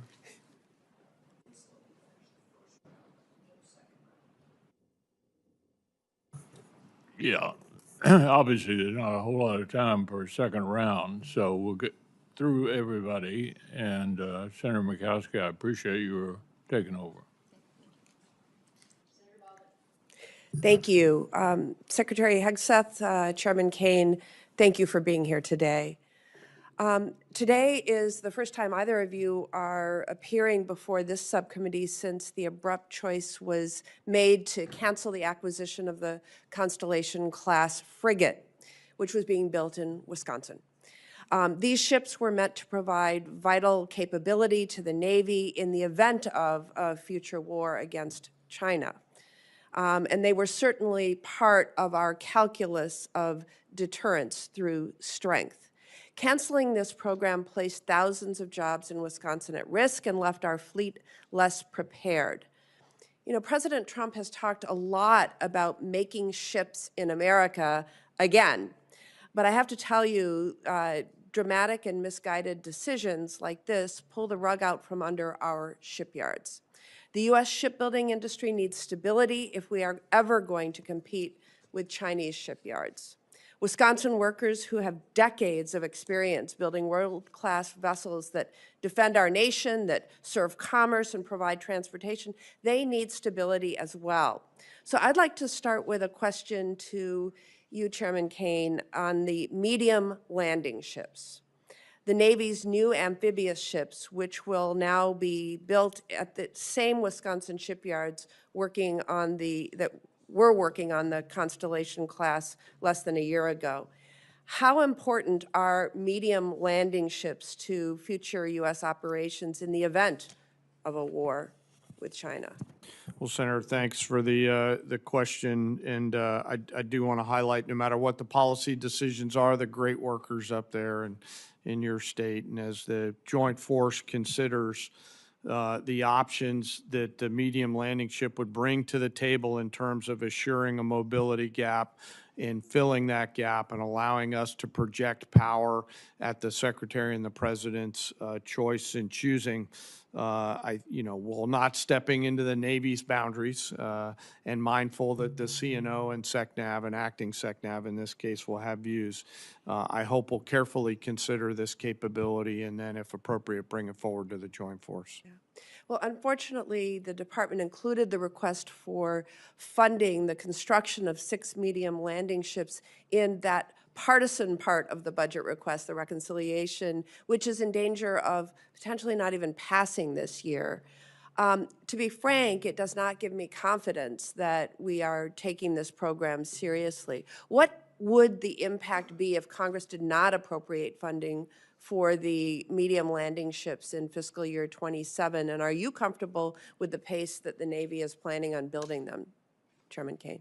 Well, I'll acknowledge that I think it was yesterday, the day before, that they released their shipbuilding plan. And given all the things that I'm juggling in this job that I'm so lucky to have, I've not gone and done a deep dive. So I'd like to come back to you. Please do.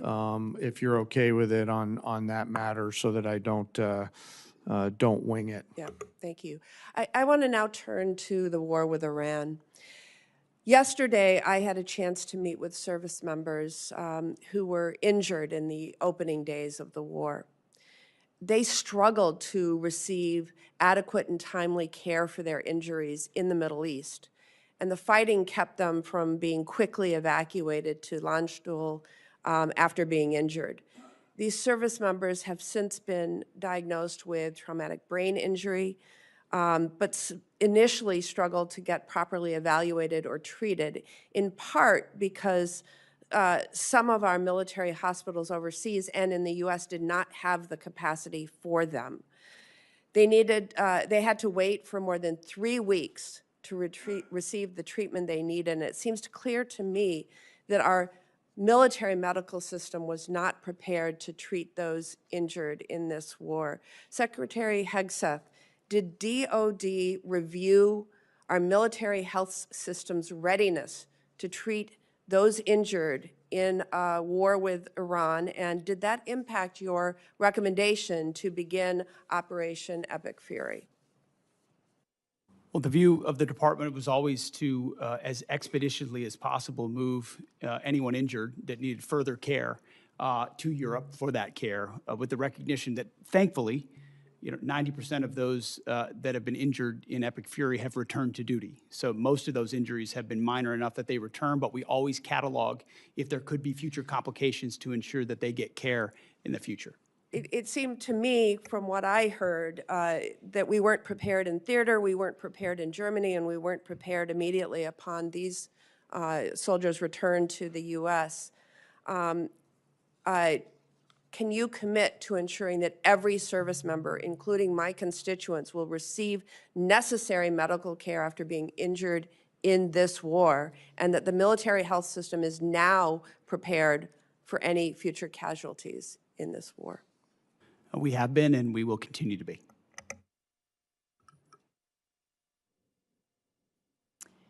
Senator Shaheen. Thank you, Madam Chair. And thank you both for being here, all three of you for being here. Since your testimony 2 weeks ago, Secretary Hegseth, before the Armed Services Committee, the department has sent over your legal review, which I appreciate, thank you, for use of security assistance funding for Ukraine. However, as was determined earlier in the testimony, funding still has not gone out the door. And I didn't hear you give a date when this committee or the Armed Services Committee can expect to hear or receive a spend plan for those dollars. General Caine, the day of the testimony, got back to us as he said he would and explained that he had coordinated on the spend plan on April 13th. So that's been almost a month, and we still haven't gotten anything. So when are we going to see the spend plan for Ukraine?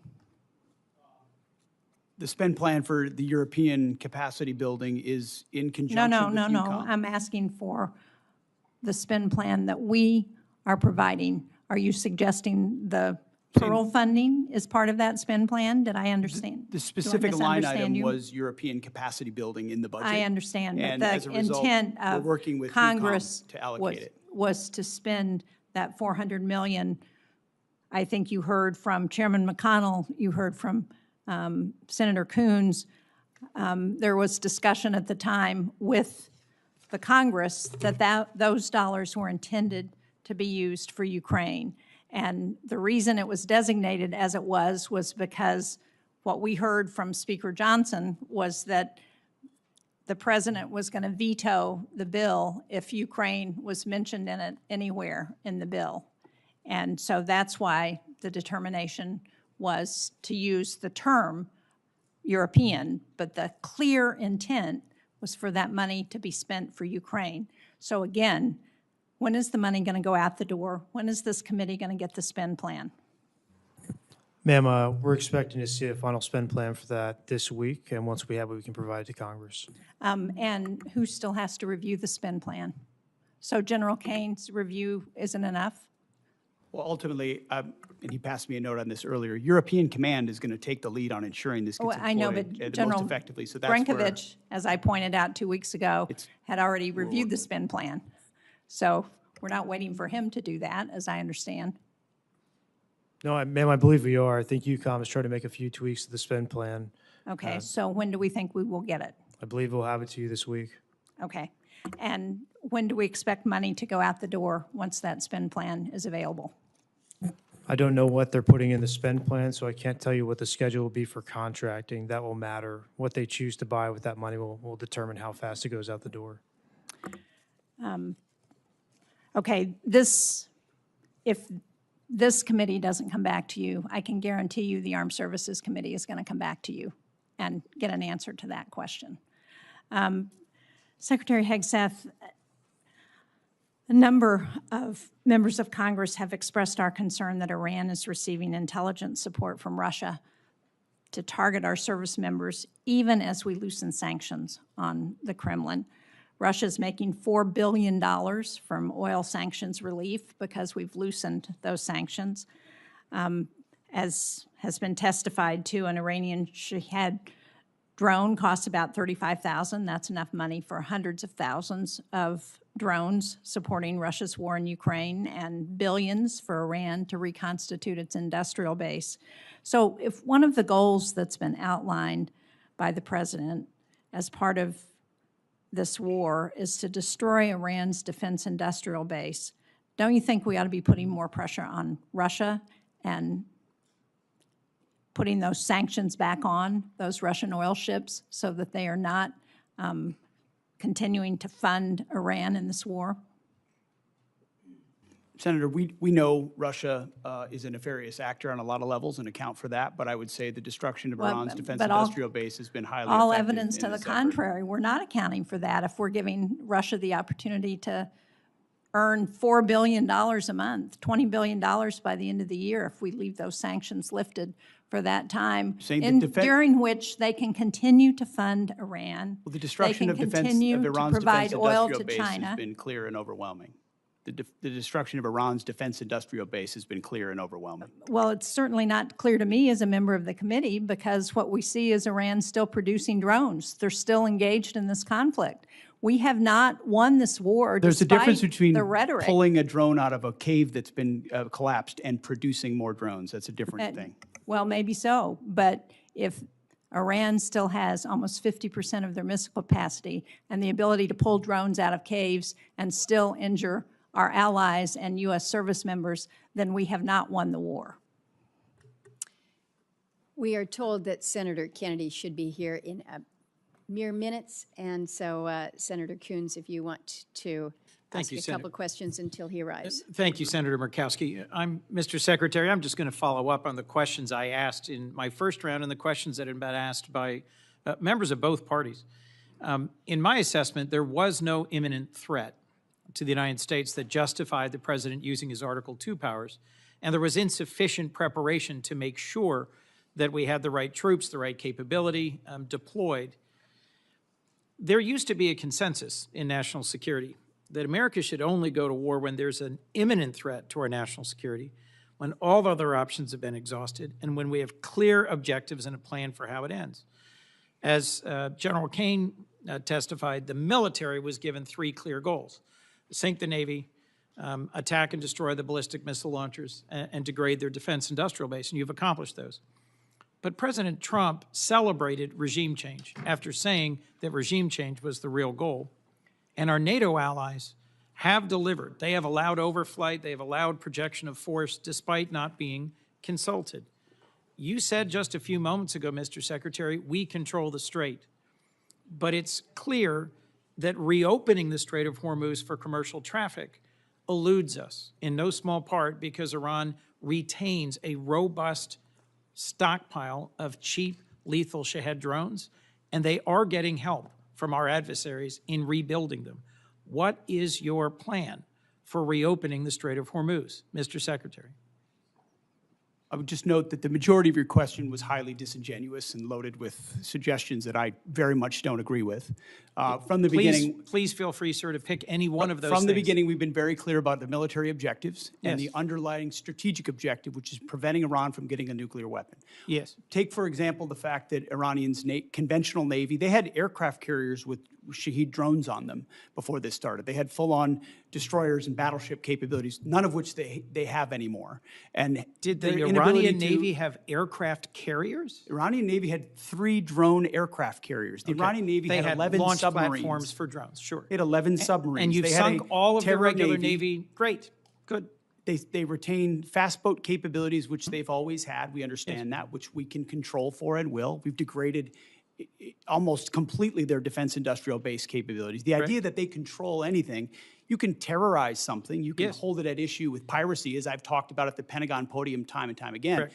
That doesn't mean you control it. We control what goes in and out, and we control whether or not we have to restart conflict. The president does as well. Mr. So Secretary. we're the ones that will manage where this goes in the future, and they have very limited ability to set the tempo or respond to it, and that gives the president a lot of options to ensure that Iran never gets a nuclear weapon. The connection between their ability to close the Strait of Hormuz using fast boats and Shahed drones and our strategic goal, shared broadly, to prevent them from ever having a usable nuclear weapon is utterly unclear to me. And my question was, what's the plan for reopening the Strait of Hormuz to commercial traffic, given Shared broadly, but skyrocketing never prices? executed. Shared broadly, but never executed, because previous administration didn't have the willingness to actually do what it would take. And when Iran was at its weakest moments following the 12-day war, but still wanted the pursuit of a nuclear capability, President Trump made the courageous decision to go at their conventional umbrella and shield, which they were using to protect their nuclear program, which we knew came with threats and branches and sequels. My which we've concern, accounted Mr. for. Secretary, is that you've achieved a series of tactical successes, but are on the verge of a strategic loss because we are now negotiating. I just think it's so a foolish. demand- Here we are in a committee in the United States Senate, 74 days in, and you're talking about strategic loss.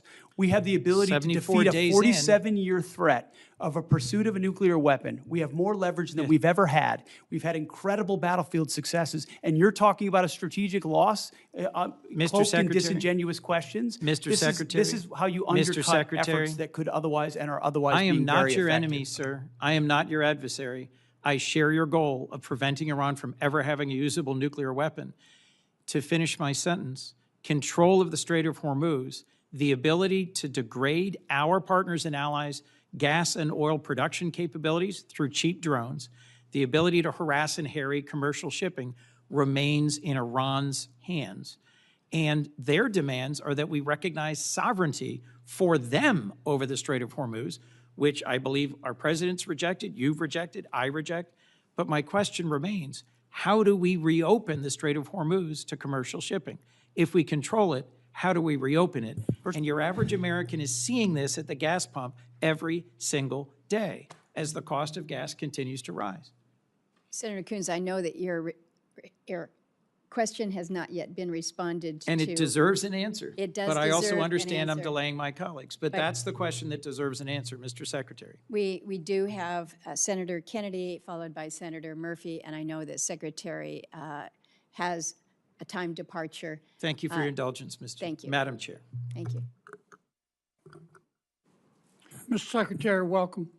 Can we agree that if you took President Xi Jinping and turned him upside down and shook him, that the African country of Mauritius would fall out of his pocket?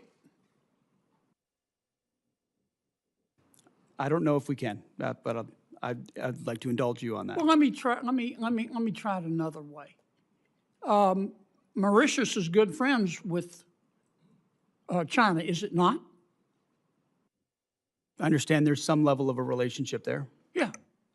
Yeah, like they're BFFs or whatever the young people call it. Prime Minister Starmer wants to give Diego Garcia and the Chagos Islands to Mauritius, which has virtually no connection with Chagos Islands, who will promptly give a spare key to Diego Garcia to China. Is that accurate? What I would underscore is that Diego Garcia is a very strategic location, and having the ability to operate there for the United States military is going to be critically important But in the future. Starmer wants to give it away, does he not? As President Trump has stated, there's been some pretty bad deals made by the Brits as it pertains to Diego Garcia. I'd like to yes. hear you, I mean, the president's been back and forth on this, and I've talked to him a lot. He is not going to agree to that, is he? No, as the president has stated, it was a bad deal that was cut by the UK and Prime Minister Starmer as it pertains to Diego Garcia, as evidenced by limitations that our troops could face in how we use that island. Yes. All right. I appreciate that. My understanding is that the classified information and unclassified, it's public, showed that our intelligence discovered that not that long ago, Iran had developed the supreme leader, now dead as fried chicken, but they have a new supreme leader, had developed a new game plan for their nuclear weapons program. And their game plan was to jack up missile, both ballistic and cruise missile production and drone production, and put together this huge stockpile of missiles and drones. At which point they would turn to the United States and Israel and the rest of the world and say, we're going to restart our nuclear weapons program. If you bomb us again like you did in June, we will destroy the Middle East. And by the way, our missiles can now reach Berlin and London and Paris. Is that my understanding of one of the reasons, the main reason we went into Iran? I think that's pretty well articulated, Senator, that they were trying to use the umbrella of their established conventional stockpiles to blackmail the rest of the world in pursuit of their own nuclear weapons. Now let's talk about Iran today. Can we agree that Iran, both the public and the private sector, is being held together right now with spit and duct tape? Spit and duct tape is not a doctrinal term, Senator, but I would agree with something along those It's a lines. Louisiana term. I mean, 7 out of 10 Iranians are out of work. We bombed their infrastructure. They've got 70% inflation. Their internet's shut off. You know better than I do what we've done on the military side. Their launchers, gone. Their missiles, for the most part, gone. Their drones, gone. Do they have some left? Yeah. Their Navy, gone. Their Air Force, gone. You can get in an airplane, you personally, and fly anywhere you want to across Iran right now and feel safe because they don't have any air defenses. It will be, in my opinion, 20 years and cost $1 trillion before they're even back somewhat to normal. And I don't have the slightest idea where they're going to get the money. If they think China's going to give it to them or Russia, they've got to learn a hard lesson. To that extent, have we achieved our objective in Iran? Objective, as this president has stated from the beginning, is to ensure they don't get a nuclear weapon, and President Trump remains dedicated to ensuring that happens. And everything you described with the military degradation of their country was in service of ensuring they never get a nuclear weapon. This is what I never understood the president to say, I want a regime change in Iran, and I want to obtain all of their fissile material. I've never heard him say that. What I heard him say was, I don't want to go back through it, but our goal is to cripple them so they can't blackmail the rest of the world. Now, many of my Democratic friends are trying to say we have lost. Here's a footnote. You're not going to get Democratic support. They're not. They're not going to support you, Mr. Secretary, because they don't support President Trump. I know that's not a newsflash. But they say we've lost. I don't get it. I don't understand how we've lost. Is the strait closed? Yes. But if we continue that blockade where nothing's going in and nothing's going out, eventually they're going to have to shut down their oil fields, are they not? Half of their oil fields are low pressure. Once they put them down, they're not going to get them back up. Am I missing something here? No, that's why the president is right when he says we hold all the cards, and we do. And we've got the best deal maker in the world able to make the best deal for the United States of America. And if we have to go back at it as the Department of War, we're ready to do that as well. Well, keep two things in mind. You're not going to win over my Democratic friends. It's not worth getting your blood pressure up. Focus on other things. And number two, just keep this in mind. America first does not have to mean America alone. America first does not have to mean America alone. We need all the friends we can get. They need to carry their own weight. They need to pay their bills. But the more the better. I'm sorry I went way over, but I sure do appreciate Senator it. Kennedy. Senator Murphy. Thank you, Madam Chair. Thank you all for being here. Let me give you a chance, Mr. Secretary, to answer Senator Coons' question, which is a really simple one. How are we going to get the strait open? Because nothing matters more to our constituents than doing something about these spiraling gas prices, which are bankrupting families and farmers all across the country. And maybe let me ask it this way.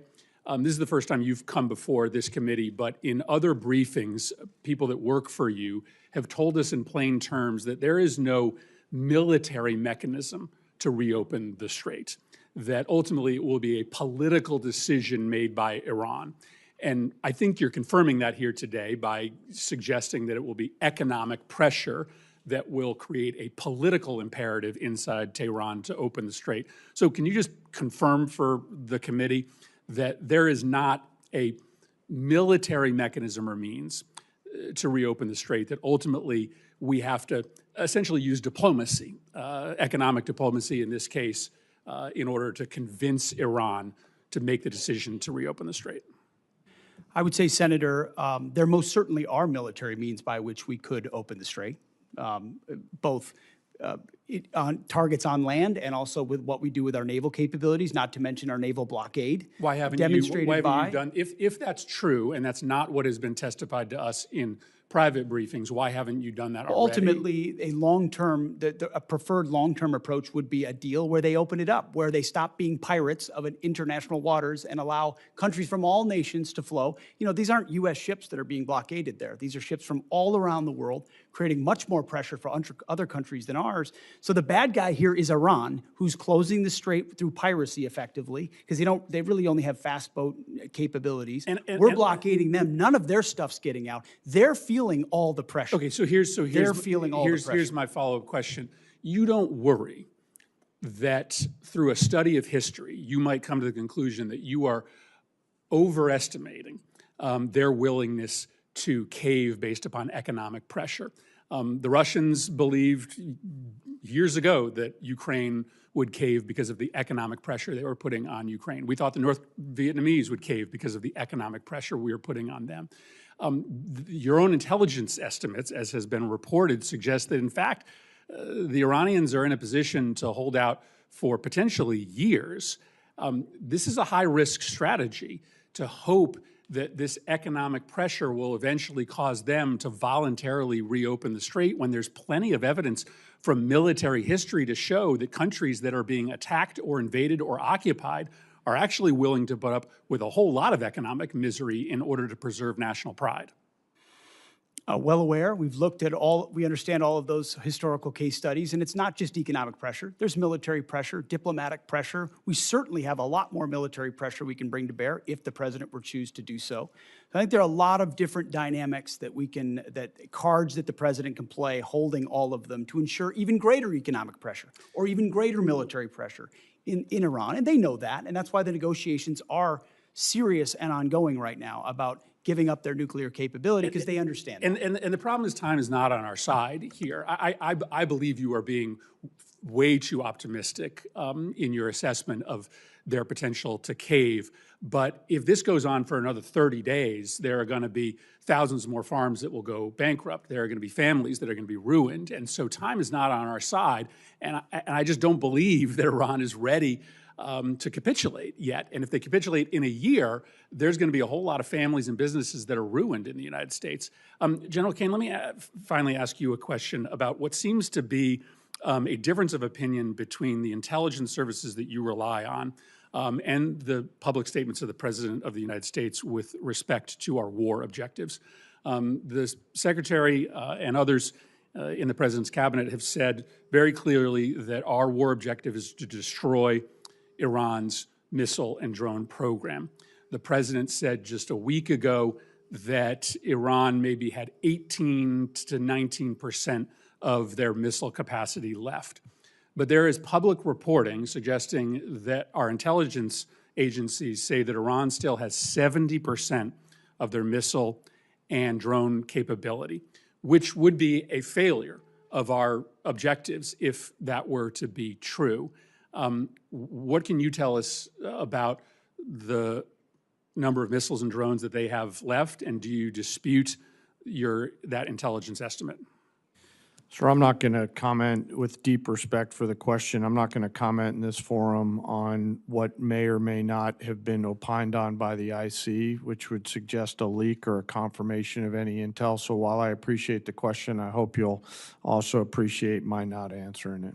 Well, then just give me the President said that 80% of Yeah, I'm not going to comment on BDA on either way, sir. Well, then how do we or the American public assess the success of the mission when you've stated publicly the purpose of the mission is to destroy their missile and drone capability?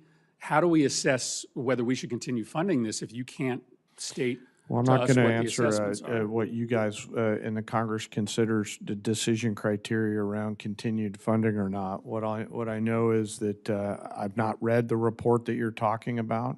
All of our battle damage assessment matters are classified, and it would be inappropriate for me to comment in this forum on that. And I appreciate the question, but I'm not going to answer it. Let me just put it to Secretary Hegseth. The President said that 80% of their missile capacity had been destroyed. This public report says it's only 30%. Can you give us an answer as to what the real number is? I mean, I would answer the same way as the chairman.